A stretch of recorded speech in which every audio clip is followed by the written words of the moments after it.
আমার নমিনেশন বাতিল হলে দলীয় কর্মীরা হাততালি দিয়ে আনন্দ করতে পারে, সরকারি অফিসাররা যদি হাততালি দেয় ডাল মে কোচ কালা হ্যায়, এটা বুঝতে আর কোনো অসুবিধা নাই।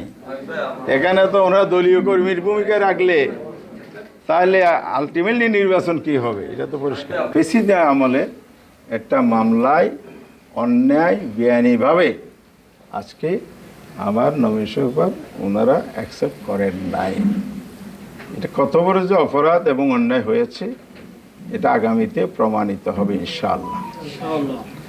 তবে আমার কষ্টটা এখানে, এত রক্তের বিনিময়ে দেশটাকে ফ্যাসিস্ট মুক্ত করা হলো, প্রশাসনের রন্ধে রন্ধে ফ্যাসিস্টদের দোসররা বসে আছে। আমরা ইলেকশন কমিশনকে বলেছি, মানে সিটরে দফায় দফায় বলেছি, এবং সারা দেশে আমরা ৮ দল এই কয়েক মাস 5 দফার ভিত্তিতে আমরা আন্দোলন করেছি। আমরা সবাই মিলে বলেছি এই ফ্যাসিস্ট আমলের আমলাদের নিয়ে, দোসরদের দিয়ে সুষ্ঠু নির্বাচন হবে না। লেভেল প্লেয়িং যদি না হয় আপনার স্বপ্নের উৎসবমুখর নির্বাচন ইতিহাসের সেরা নির্বাচন হবে না। রাস্তায় যে কথাগুলো দাঁড়িয়ে বলেছিলাম, নির্বাচন কমিশনের অফিসে ফুল কমিশনের সামনে আমি নিজেই যে কথাগুলো আমার টিম সহ বলেছিল, আজকের কক্সবাজারের রিটার্ন অফিসার সেটা প্রমাণ করে দিলেন।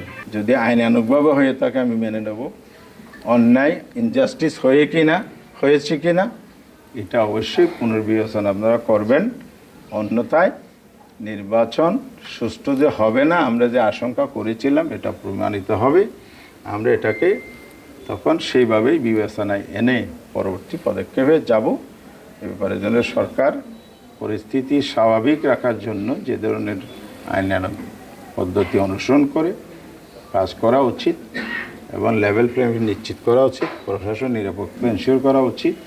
এ ধরনের অসৎ এবং এ ধরনের বায়াস, এ ধরনের ফ্যাসিস্টের দোসর, এগুলো থেকে প্রশাসনের দায়িত্ব থেকে ক্লোজ করেন এবং জাতিকে সুন্দরভাবে ভোট দিতে দেন।